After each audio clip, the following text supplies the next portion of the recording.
সবাইকে আন্তরিক শুভেচ্ছা জানাচ্ছি। আজকের আমার আলোচনার বিষয় হচ্ছে বাংলা দ্বিতীয় পত্রের নবম দশম শ্রেণীর চতুর্থ অধ্যায়ের চতুর্থ পরিচ্ছেদ সমাপিকা, অসমাপিকা ও যৌগিক ক্রিয়ার প্রয়োগ। গত ক্লাসে আমরা সমাপিকা, অসমাপিকা ক্রিয়া এবং যৌগিক ক্রিয়ার কথা বলেছি। তারপরেও আবার একটু বলি, এখানে যেহেতু তোমার এই পরিচ্ছেদে আছে সমাপিকা ক্রিয়াটা কি? সমাপিকা ক্রিয়া এটা বলতে আমরা কি বুঝি? যে ক্রিয়ার মাধ্যমে মনের অভিব্যক্তিটা সম্পূর্ণরূপে প্রকাশ পায়, সেটি হচ্ছে সমাপিকা ক্রিয়া। তো সমাপিকা ক্রিয়াটা কিভাবে গঠিত হয় খেয়াল করো। ক্রিয়ামূল এবং ধাতু বিভক্তি, ক্রিয়ামূল এবং ধাতু বিভক্তি, ক্রিয়ামূল বা ধাতু যোগ ক্রিয়া বিভক্তি।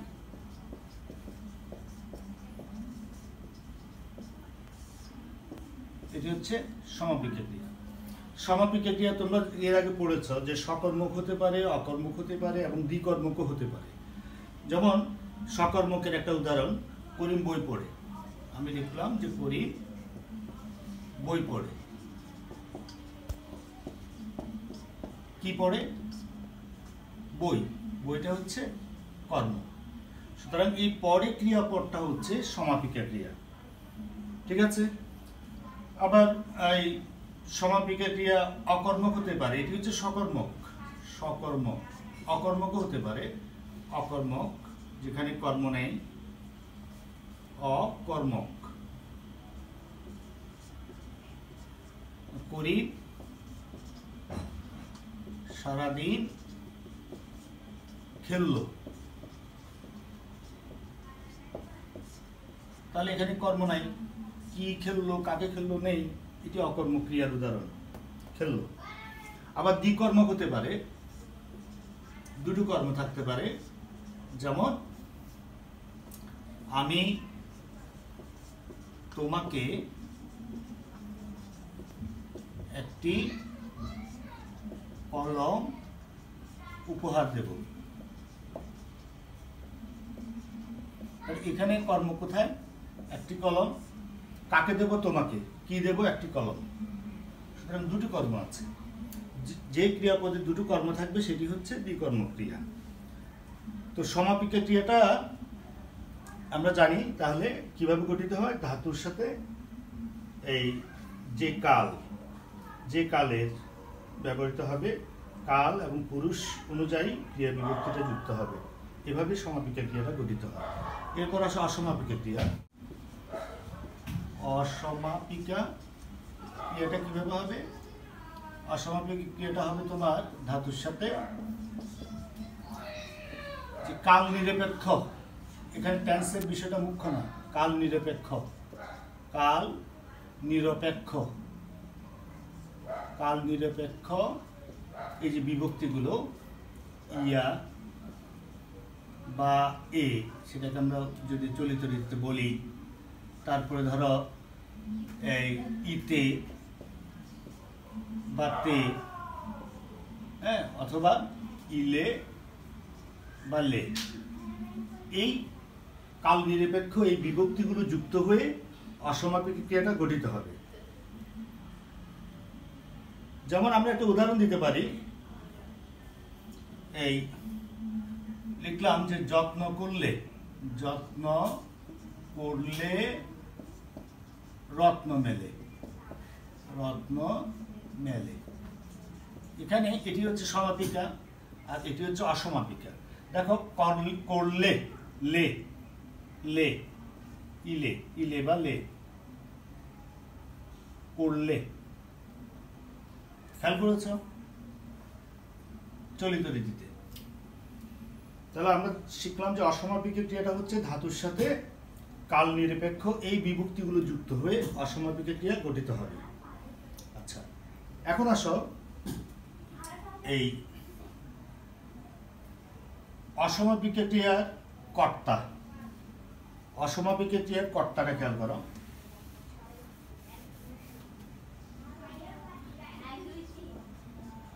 অসমাপিকা ক্রিয়ার কর্তা তিন ধরনের।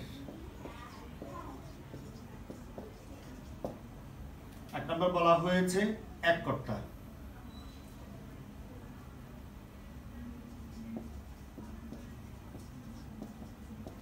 এক কর্তা, এক কর্তাটা কেমন? যখন একটি বাক্যে তুমি অসমাপিকা ক্রিয়ার ব্যবহার দেখবে এবং সমাপিকা ক্রিয়ার ব্যবহার দেখবে, অসমাপিকা ক্রিয়াও আছে, সমাপিকা ক্রিয়াও আছে, এবং দুটো ক্রিয়ারই কর্তা যখন একজন হয় তখন সেই কর্তাকে আমরা বলি এক কর্তা। যেমন তুমি বিদেশ গেলে আর কি আসবে?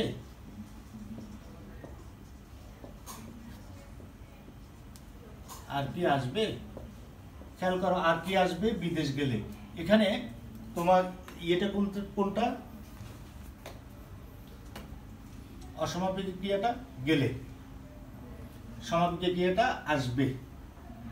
গেলে, তুমি বিদেশ গেলে, এই অসমাপিক ক্রিয়ার কর্তা হচ্ছে তুমি, আবার আসবে এই সমাপিকা ক্রিয়ার কর্তাও কিন্তু তুমি, একই কর্তা। যখন সমাপিকা ক্রিয়ার কর্তা এবং অসমাপিকা ক্রিয়ার কর্তা এক হয় সেটিকে আমরা বলি এক কর্তা। এরপর আসো অসমান কর্তা। অসমান কর্তাটা কি? অসমান কর্তা, অসমান কর্তা হচ্ছে তোমার যখন এই অসমান কর্তার মধ্যে বলা হচ্ছে কর্তা যখন এক না হয়, ঠিক আছে? এই তুমি অসমাপিক ক্রিয়ার কর্তা এবং সমাপিক ক্রিয়ার কর্তা যখন এক হবে না তখন সেটাকে আমরা অসমান কর্তা বলে থাকি। এরকম দুই ধরনের বলা হচ্ছে, দুই ধরনের, এখানে দুই ধরনের। একটা হচ্ছে শর্তাধীন কর্তা, আর একটা হচ্ছে নিরপেক্ষ কর্তা। সুতরাং নিরপেক্ষ কর্তা, শর্তাধীন কর্তা এবং এক কর্তা, এই তিন ধরনের কর্তা আমরা লক্ষ্য করি। তো শর্তাধীন কর্তাটা কি? শর্তাধীন দেখে বুঝতে পারছো, শর্তাধীন মানে হচ্ছে শর্তের অধীন বা কন্ডিশনাল, ঠিক আছে? শর্তাধীনটা কেমন? যেমন তুমি বা তোমরা বাড়ি এলে আমি রওনা হব। তোমরা বাড়ি এলে আমি রওনা হব। খেয়াল করো, এলে এটি হচ্ছে অসমাপিক ক্রিয়া, আর রওনা হব এটি হচ্ছে সমাপিক ক্রিয়া। তাহলে এই অসমাপিক ক্রিয়ার কর্তা হচ্ছে তোমরা, আর সমাপিক ক্রিয়ার কর্তাটা হচ্ছে আমি। দুটো কর্তা কিন্তু ভিন্ন, এক নয়। আচ্ছা, এখানে এই অংশটা আমি রওনা হব, এটি ডিপেন্ড করছে, এটি নির্ভর করছে তোমরা বাড়ি এলে এটির উপরে, এই কাজটির উপরে। সুতরাং এখানে যখন অসমান, এটা হবে শর্তাধীন কর্তা। আমি রওনা হব এটি নির্ভর করছে তোমরা বাড়ি এলে এটার উপর। সুতরাং আমি রওনা হব এই বাক্যের আমিটা হচ্ছে শর্তাধীন কর্তা। এই জাতীয় বাক্যে তোমরা দেখে থাকবে কর্তৃপদের ব্যবহারটা হচ্ছে শর্তাধীন। এরপরে আসো নিরপেক্ষ কর্তা, 3 নাম্বার। নিরপেক্ষ কর্তা, নিরপেক্ষ মানে নিউট্রাল, যেটা নির্ভরশীল নয়, শর্তাধীন নয়, সেটি হচ্ছে নিরপেক্ষ। নিরপেক্ষ কর্তাটা কেমন? যেমন আমরা বলতে পারি যে এই সূর্য, তোমার বইয়ে দেওয়া আছে উদাহরণ, অস্ত গেলে, সূর্য অস্ত গেলে যাত্রীদল পথ চলা শুরু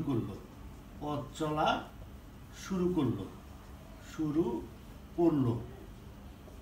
তাহলে খেয়াল করো, শুরু করলো এটি হচ্ছে তোমার সমাপিকা ক্রিয়া, আর গেলে হচ্ছে এটি হচ্ছে অসমাপিকা ক্রিয়া। এই অসমাপিকা ক্রিয়ার কর্তা হচ্ছে সূর্য, আর শুরু করলো এটার কর্তা হচ্ছে যাত্রীদল। সমাপিকা ক্রিয়ার কর্তা হচ্ছে যাত্রীদল। এখানে যাত্রীদল পথ চলা শুরু করলো, সূর্য অস্ত যাওয়াটা যাত্রীদল পথ চলার উপরে নির্ভর করে না। এই জাতীয় ক্ষেত্রে আমরা প্রথম কর্তাটাকে আমরা বলি নিরপেক্ষ কর্তা। এটি সূর্য অস্ত যাওয়াটা যাত্রীদলের পথ চলার উপর নির্ভর করে না, সুতরাং সূর্যটা হচ্ছে নিরপেক্ষ কর্তা। যেমন আমরা স্টেশনে গেলে ট্রেন ছেড়ে দেব, আমাদের যাওয়ার উপরে ট্রেন নির্ভর করছে না, ট্রেন তার আপন গতিতে চলবে, তার নির্ধারিত যে সময় আছে সেই অনুযায়ী চলবে। এরপরে দেখো যৌগিক ক্রিয়াটা। যৌগিক ক্রিয়ার কথাটা আমরা আগে আলোচনা করেছি। যৌগিক ক্রিয়াটা তারপরে একটু বলি আবার। যৌগিক ক্রিয়া তোমরা, আমি বলেছিলাম যে অসমাপিকা ক্রিয়া, এটাকে আমি নন ফিনিট এভাবে দিলাম, অসমাপিকা ক্রিয়া প্লাস সমাপিকা ক্রিয়া ইজ ইকুয়াল টু যৌগিক ক্রিয়া। এই যে অসমাপিকা ক্রিয়া এবং সমাপিকা ক্রিয়া মিলে যৌগিক ক্রিয়া গঠন করে, এবং এই যৌগিক ক্রিয়া একটা বিশেষ অর্থ বা সম্প্রসারিত অর্থ প্রদান করে। যেমন ঘটনাটা শুনে রাখো, এই শুনেটা হচ্ছে অসমাপিকা, রাখো হচ্ছে সমাপিকা। শুনে রাখো একসাথে হলো যৌগিক ক্রিয়া। এই যৌগিক ক্রিয়াটা একটি বিশেষ অর্থ বা সম্প্রসারিত অর্থ দেয়। তো আমরা এখন দেখব যে বাক্যের মধ্যে অসমাপিকা ক্রিয়া ব্যবহৃত হলে সেটির যে নানান বৈচিত্র্যতা আছে সেটি লক্ষ্য করব। পাশাপাশি যৌগিক ক্রিয়াও যে বাক্যে ব্যবহৃত হলে একটা বিশেষ বা সম্প্রসারিত অর্থ প্রদান করে সেটিও লক্ষ্য করব। তোমার বইয়ে যেসব উদাহরণ দেওয়া আছে শুধু সেগুলো থেকে আমরা আলোচনা। এখন দেখো যে তোমার বইয়ে এগুলো লেখা আছে অসমাপিকা ক্রিয়ার ব্যবহার। দেখো 1 নম্বরে ইলে ইজ গ্রেটার দেন লে, এই কথার অর্থ হচ্ছে ইলে থেকে লে, ইলে বিভক্তি থেকে লে বিভক্তি। দেখো এটা কোন অর্থে ব্যবহৃত হচ্ছে পাও, কার্য পরম্পরা, একটার পর একটা কাজ। 4টা বাজলে স্কুলের ছুটি হবে, এই যে বাজলে এটি হচ্ছে অসমাপিকা ক্রিয়া। এটা কোন অর্থ প্রকাশ করছে এখানে, কার্য পরম্পরা। এরপরে দেখো আমি লাল কালি দিয়ে দাগ দিয়ে রেখেছি, আন্ডারলাইন করেছি লাল কালি দিয়ে। প্রশ্ন বা বিস্ময় জ্ঞাপনে একবার মরলে কি কেউ ফেরে, প্রশ্ন জিজ্ঞাসায় হতে পারে, আবার বিস্ময় জ্ঞাপনে হতে পারে, দুটি অর্থ হতে পারে। একটু যুক্তি দিয়ে বিষয়গুলোকে মাথায় রাখতে হবে। এরপর দেখো সম্ভাব্যতা অর্থে পসিবিলিটি বা সম্ভাব্যতা অর্থে, এখন বৃষ্টি হলে ফসলের ক্ষতি হবে, খেয়াল করেছ, বৃষ্টি হলে ফসলের ক্ষতি হবে, তাহলে এটা সম্ভাব্যতা, পসিবিলিটি আছে। এরপর দেখো ঘ নাম্বার সাপেক্ষতা বুঝাতে, তিনি গেলে কাজ হবে, অর্থাৎ কাজ হওয়াটা নির্ভর করছে তার যাওয়ার উপরে, এই জন্য এখানে এই সাপেক্ষ বলা হয়েছে, নির্ভরশীল, কাজ হওয়াটা নির্ভর করছে তিনি যাওয়ার উপরে। 5 নম্বর দেখো দার্শনিক সত্য প্রকাশে জন্মিলে মরিতে হবে, অমর কে কোথা কবে। মরিতে, তাহলে এটি হচ্ছে দার্শনিক সত্য প্রকাশ করছে, সেটি আমরা জানি, জন্মিলে মরতে হবে, চিরন্তন সত্য কথা বা দার্শনিক সত্য প্রকাশ। এরপরে দেখো বিধি নির্দেশে, বিধি মানে হচ্ছে নিয়ম নির্দেশে, এখানে প্রচারপত্র লাগালে ফৌজদারিতে সোপর্দ হবে। প্রচারপত্র যদি লাগানো হয় তাহলে নিয়ম হচ্ছে এই ফৌজদারিতে সোপর্দ হবে, তাহলে বিধি নির্দেশ করছে লাগালে। সম্ভাবনার বিকল্পে আজ গেলেও যা, কাল গেলেও তা, তাহলে এটা এখানে অপশনস গুলো বলছে, পসিবিলিটি, অপশনস অফ পসিবিলিটি, সম্ভাবনার বিকল্প। এরপর দেখো পরিণতি বোঝাতে, বৃষ্টিতে ভিজলে সর্দি হবে, তো সর্দি হল মানে কজ এফেক্ট, মানে এটাকে কি বলে যে এই কারণ, আমি যদি বৃষ্টিতে ভিজি এটা হচ্ছে কারণ, পরিণতি হবে সর্দি, তাহলে এটা বোঝাচ্ছে পরিণতি, বৃষ্টিতে ভিজলে সর্দি হবে। এরপর 2 নম্বর দেখো ইয়া থেকে এ, হেতু অর্থে, হেতু মানে হচ্ছে জন্য বা কারণ, ছেলেটি কুসঙ্গে মিশে মিশে, অসমাপিক ক্রিয়াটা হচ্ছে মিশে, নষ্ট হয়ে গেল। এখানে হয়ে গেল এটা আবার যৌগিক ক্রিয়া, এটা খেয়াল করার আছে। এটা কিন্তু আবার যৌগিক ক্রিয়া হয়ে গেছে, অসমাপিকা সমাপিকা যৌগিক ক্রিয়া। ছেলেটি, আমরা এখানে যেটার অর্থ খেয়াল করছি সেটা হচ্ছে মিশে, মিশেটা হেতু অর্থ, নষ্ট হওয়ার কারণ হচ্ছে কুসঙ্গে মিশেছে, সেজন্য হেতু অর্থ। এরপর দেখো অনন্তরতা বা পর্যায় বোঝাতে, হাত মুখ ধুয়ে পড়তে বসো, এটা হচ্ছে পর্যায়, একটার পর একটা পর্যায়। গ নাম্বার ক্রিয়া বিশেষণ অর্থে চেঁচিয়ে কথা বলো না। এই যে চেঁচিয়ে, এটি অসমাপিকা ক্রিয়া, এটা বলো না, কথা বলো না ক্রিয়াপদটাকে বিশেষিত করেছে, সে কারণে এটাকে বলছি আমরা চেঁচিয়ে। এটা হচ্ছে ক্রিয়া বিশেষণ অর্থে। কিভাবে কথা বলো না? চেঁচিয়ে কথা বলো না। সুতরাং চেঁচিয়েটা ক্রিয়া বিশেষণ অর্থে ব্যবহৃত হয়েছে। আবার দেখো ক্রিয়ার অবিচ্ছিন্নতা বোঝাতে, অবিচ্ছিন্নতা মানে বিচ্ছিন্ন নয়, আলাদা নয়, একসাথে লাগোয়া, পরস্পর লাগোয়া, এরকম বোঝাতে। হৃদয়ের কথা কহিয়া কহিয়া গাহিয়া গাহিয়া গান, ভাববাচক বিশেষ্য গঠনে, সেখানে আর গিয়ে, ভাববাচক বিশেষ্য, এটা ক্রিয়াপদ থেকে এটা নাউন হয়েছে, সেজন্য বলছে এই অসমাপিক ক্রিয়াটা নাউনের মতো ব্যবহৃত হয়েছে, সেজন্য বলা হচ্ছে ভাববাচক বিশেষ্য গঠনে, সেখানে আর গিয়ে কাজ নেই। অব্যয়পদের অনুরূপ, অব্যয়পদ যে কাজটা করে, এখানে অনুসর্গ অব্যয়ের কাজটা করছে, ঢাকা গিয়ে বাড়ি যাব, প্রিপোজিশনের মতো কাজ করছে, সেজন্য এখানে বলা হচ্ছে অব্যয় পদের অনুরূপ, এই গিয়ে অসমাপিক ক্রিয়াটা। 3 নম্বর দেখো ইতে থেকে তে, ইচ্ছা প্রকাশে, এখন আমি যেতে চাই, যেতে চাই, এটা ইচ্ছা প্রকাশ, ইচ্ছা ব্যক্ত হচ্ছে এখানে। খ উদ্দেশ্য বা নিমিত্ত অর্থে, মেলা দেখতে ঢাকা যাব। কেন ঢাকা যাব? মেলা দেখতে ঢাকা যাব, ঠিক আছে। এরপরে কি? সামর্থ্য বোঝাতে, খোকা এখন হাঁটতে পারে, হাঁটার তার ক্ষমতা, এবিলিটি এসেছে, এজন্য বলা হচ্ছে সামর্থ্য। বিধি বা নিয়ম বোঝাতে, বাল্যকালে বিদ্যাভ্যাস করতে হয়, এটা বিধি বা নিয়ম বোঝাচ্ছে। এখানে দেখো দেখা বা জানা অর্থে, দেখা অর্থটা এটা হয় না, জানা অর্থে রমলা গাইতে জানে, এটা জানা অর্থে, ঠিক আছে। এখানে একটা কোশ্চেন মার্ক দিয়ে রাখো। চ আবশ্যকতা বোঝাতে, এখন ট্রেন ধরতে হবে, এটা আবশ্যকতা, কম্পালসারি। সূচনা বোঝাতে, আরম্ভ, রানী এখন ইংরেজি পড়তে শিখেছে, এটি সূচনা বোঝাচ্ছে। বিশেষণ বাচকতা, লোকটাকে দেখলাম কিভাবে? দৌড়ানো অবস্থায়, তার লোকটার অবস্থা প্রকাশ করছে, দৌড়াতে, এটি বিশেষণের কাজ করছে। I saw the man running, আমি লোকটাকে দৌড়াতে দেখলাম। সুতরাং এখানে এটি এই বিশেষণ লোকটার অবস্থা বোঝাচ্ছে, সে কারণে এটি বিশেষণ বাচকতা প্রকাশ করছে। ক্রিয়াবাচক বিশেষ্য গঠনে, তোমাকে তো এই গ্রামে থাকতে দেখিনি, এই থাকতে এটা এই তোমার ভার্বাল নাউনের কাজ করছে, সে কারণে বলছে থাকতে অসমাপিক ক্রিয়াটা ক্রিয়াবাচক বিশেষ্য গঠনে ব্যবহৃত হয়েছে। অনুসর্গ রূপে, কোন দেশেতে তরুলতা সকল দেশে চাইতে সামল, এই চাইতেটা অনুসর্গের মতো কাজ করছে। বিশেষ্যের সঙ্গে অন্বয় সাধনে, নাউনের সাথে রিলেশন স্থাপনে। দেখিতে বাসনা মাগো তোমারও চরণ, দেখিতে কি? দেখিতে তোমার চরণ দেখিতে, তোমার চরণ, এটি হচ্ছে নাউন, এটির সাথে অন্বয় সাধনের জন্য। এরপরে বিশেষণের সঙ্গে অন্বয় সাধনে, পদ্মফুল দেখতে সুন্দর, বিশেষণ হচ্ছে কি?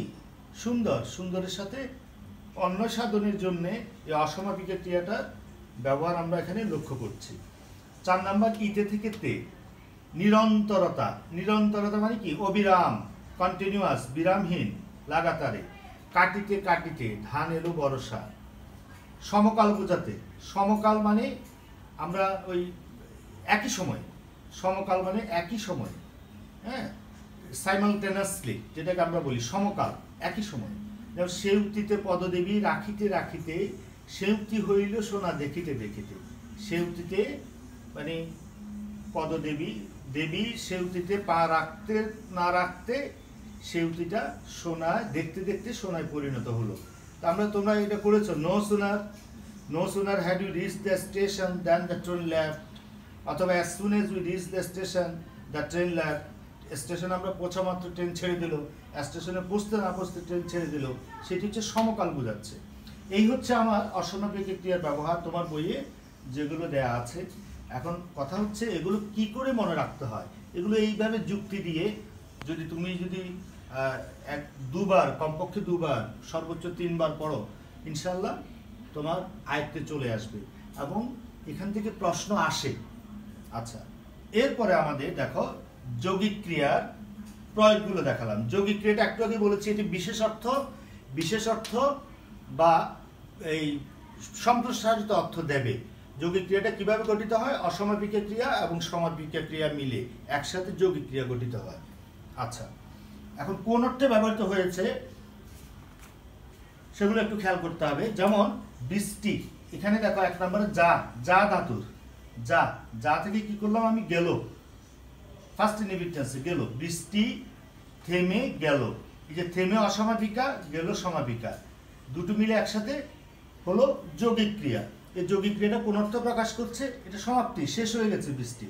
গায়ক গেয়ে যাচ্ছেন অবিরাম তিনি গেয়ে যাচ্ছেন। গেয়েটা অসমাপিকা, যাচ্ছেন সমাপিকা, এবং যাচ্ছেনটা প্রত্যেকে যা ধাতু থেকে। 3 নম্বর দেখো চা জুড়িয়ে যাচ্ছে মানে এটা গ্র্যাজুয়ালি, ক্রমশ আস্তে আস্তে জুড়িয়ে যাচ্ছে, ক্রমশ অর্থে। এখন যাওয়া যেতে পারে, এটা কোন অর্থে? এটা সম্ভাবনা অর্থে। এরপরে দেখো পড়ো, এখন শুয়ে পড়ো, এটি বোঝাচ্ছে সমাপ্তি অর্থে। কথাটা ছড়িয়ে পড়েছে, ব্যক্তি অর্থে ছড়িয়ে পড়েছে, এখনই তুফান এসে পড়বে, আকস্মিকতা অর্থে। কেমন যেন মনমরা হয়ে পড়েছি, এটা কেমন যেন মনমরা হয়ে পড়েছি, বলতো কি অর্থ হতে পারে? ক্রমশ কেন জানি মনমরা হয়ে পড়েছে, ক্রমশ অর্থে। এরপরে দেখো ধাতু থেকে এদিকে চেয়ে দেখো। এদিকে চেয়ে দেখো বলতে কি বোঝাচ্ছে? এখানে চেয়ে দেখো মানে তোমার মনোযোগ আকর্ষণ করা হচ্ছে। লবণটা চেখে দেখো মানে পরীক্ষা করো, পরীক্ষা অর্থে। সাহেবকে বলে দেখো মানে এটা বলে দেখলে হয়তো কাজটা হবে, ফল সম্ভাবনায়, তোমার বই লিখেছে ফল সম্ভাবনায়, হয়তো ফল হতে পারে, বলে দেখলে কাজ হতে পারে। এরপরে দেখো আসো বা আস ধাতুর, আজ বিকেলে বৃষ্টি আসতে পারে, এটা কি অর্থে? সম্ভাবনা, আসতে পারে। আমরা এই কাজে করে আসছি, এটা বোঝাচ্ছে অভ্যস্ততা, করে আসছি মানে আগে থেকে করে আসছি, অভ্যস্ততা। উই আর ইউজ টু, আমরা অভ্যস্ত। ছুটি ফুরিয়ে আসছে মানে শেষ হয়ে যাচ্ছে, তাহলে সমাপ্তি অর্থে। এরপর দেখো দ্বি ধাতু, আমাকে যেতে দাও, এটা কোন অর্থে? এখানে পারমিশন সিক করা হয়েছে, অনুমতি চাওয়া হয়েছে, অনুমতি। কাজটা শেষ করে দিলাম, সমাপ্তি বা পূর্ণতা। আমাকে অঙ্কটা বুঝিয়ে দাও, এটা তাহলে সাহায্য চাচ্ছে, সাহায্য অর্থে, সাহায্য চাওয়া। নি ধাতু দেখো, এবার কাপড় চোপড় গুছিয়ে নাও বললে কি বুঝাবে? নির্দেশ। কোষ্ঠী পাথরের সোনাটা কষে নাও, পরীক্ষা, কষে নাও, এগুলো আসে পরীক্ষায়। কোষ্ঠী পাথরের সোনাটা কষে নাও কোন অর্থে? সন্দেশগুলো খেয়ে ফেলো কোন অর্থে? সম্পূর্ণতা অর্থে। ছেলেরা হেসে ফেললো, আকস্মিকতা। শুধু তিনি রেগে উঠেন, এটা অভ্যাস, তার অভ্যাস, বদ অভ্যাস, রেগে উঠেন, শুধু তিনি রেগে উঠেন।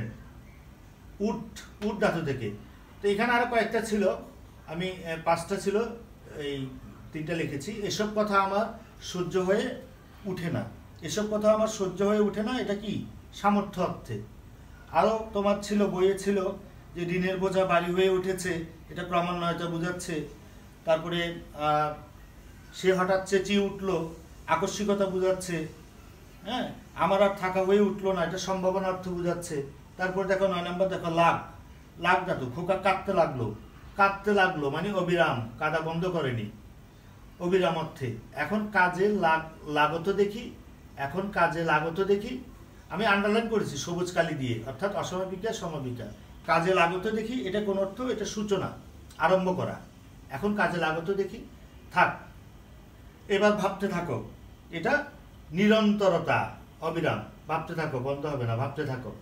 তিনি হয়তো বলে থাকবেন, এটা সম্ভাবনার কথা বোঝাচ্ছে, সেই কাজটা করে থাকবে, এটা সন্দেহ প্রকাশ করছে, এবং আর দরকার নেই, এবার বসে থাকো। এটা নির্দেশত্বে এই যৌগিক ক্রিয়াটা ব্যবহৃত হয়েছে। তো আশা করছি তোমরা এই নিজেরা যদি 2-3 বার প্র্যাকটিস করো, যুক্তি দিয়ে বিষয়গুলোকে মাথায় রাখার জন্য যদি চেষ্টা করো, তাহলে সহজেই এটা আয়ত্তে চলে আসবে। এখান থেকে কিন্তু পরীক্ষায় প্রশ্ন আসে। সবাইকে অসংখ্য ধন্যবাদ।